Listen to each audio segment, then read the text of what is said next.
بسم اللہ الرحمن الرحیم۔ السلام علیکم ورحمۃ اللہ۔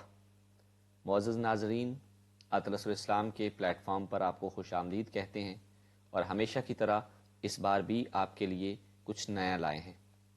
اطلس الاسلام کی طرف سے سیرت کی کتابوں کی آڈیو ریکارڈنگ شروع کی جا رہی ہے، جس کے سلسلے میں آپ کو نہ صرف وہ کتابیں سننے کو ملیں گی بلکہ اس سے بننے والے اہم سوالات تک بھی رسائی ہوگی۔ سیرت النبی کے اس سلسلے میں ہم نے مولانا صفی الرحمن مبارک پوری کی کتاب الرحیق المختوم کو سلیکٹ کیا ہے۔ آپ کے سامنے پہلے اس کے اوراق کی ریڈنگ کی جائے گی، اس کو پڑھا جائے گا جو آپ سنیں گے، اور یہ آڈیو کتاب سننے کے بعد ایک مخصوص موضوع کے بعد آپ سے کچھ سوالات آپ کی سکرین پر شیئر ہوں گے، اور آپ نے روزانہ ان کے سوالات کو اپنے پاس نوٹ بھی کر لینا ہے۔ اس طریقے سے نہ صرف آپ کتاب کو پڑھ سکیں گے، سن سکیں گے، بلکہ اس کے اہم نکات، اہم سوالات بھی آپ تک پہنچ سکیں گے۔ انشاءاللہ یہ قسط وار آپ کے ساتھ شیئر کیا جائے گا۔ تو چلیں آج شروع کرتے ہیں الرحیق المختوم۔ سیرت النبوی در حقیقت اس پیغام ربانی کے عملی پرتو سے عبارت ہے جسے رسول اللہ صلی اللہ علیہ وسلم نے انسانی جمعیت کے سامنے پیش کیا تھا، اور جس کے ذریعے انسان کو تاریکیوں سے نکال کر روشنی میں اور بندوں کی بندگی سے نکال کر خدا کی بندگی میں داخل کر دیا تھا۔ چونکہ اس سیرت طیبہ کی مکمل صورت گری ممکن ہی نہیں جب تک اس پیغام ربانی کے نزول سے پہلے کے حالات اور بعد کے حالات کا تقابل نہ کیا جائے۔ اس لیے اصل بحث سے پہلے پیش نظر باب میں اسلام سے پہلے کی عرب اقوام اور ان کی نشو و نما کی کیفیت بیان کرتے ہوئے ان حالات کا خاکہ پیش کیا جا رہا ہے جن میں رسول اللہ صلی اللہ علیہ وسلم کی بعثت ہوئی تھی۔ سب سے پہلے پیش کرتے ہیں عرب کا محل وقوع۔ لفظ عرب کے لغوی معنی ہے صحرا اور بے آب و گیا زمین۔ عہد قدیم سے یہ لفظ جزیرہ نما عرب میں اور اس میں بسنے والی قوموں پر بولا گیا ہے۔ عرب کے مغرب میں بحر احمر اور جزیرہ نما سینا ہے، مشرق میں خلیج عرب اور جنوبی عراق کا ایک بڑا حصہ ہے۔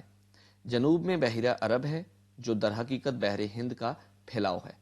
شمال میں ملک شام اور کسی قدر شمالی عراق ہے۔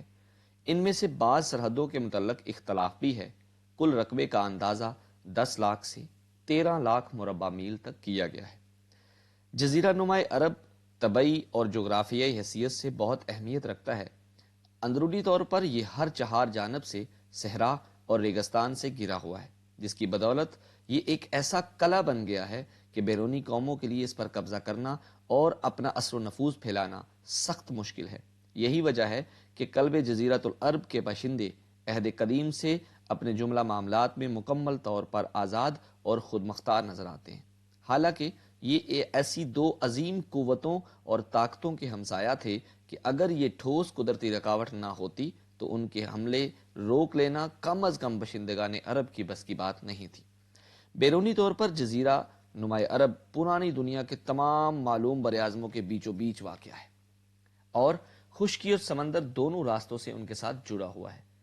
اس کا شمال مغربی گوشہ براعظم افریقہ میں داخلے کا دروازہ ہے، شمال مشرقی گوشہ یورپ کی کنجی ہے، مشرقی گوشہ ایران، وسط ایشیا اور مشرق بعید کے دروازے کھولتا ہے اور ہندوستان اور چین تک پہنچاتا ہے۔ اسی طرح ہر براعظم سمندر کے راستے بھی جزیرہ نما عرب سے جڑا ہوا ہے، اور ان کے جہاز عرب بندرگاہوں پر براہ راست لنگر انداز ہوتے ہیں۔ اس جغرافیائی محل وقوع کی وجہ سے جزیرۃ العرب کے شمالی اور جنوبی گوشے مختلف قوموں کی آمہ جگہ اور تجارت و ثقافت اور فنون و مذاہب کے لین دین کے مراکز بن چکے ہیں۔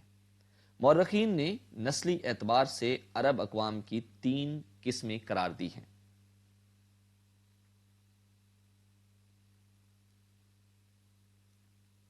اب آپ کے جائزے کے لیے آپ کی سکرین پر چند سوالات ہوں گے۔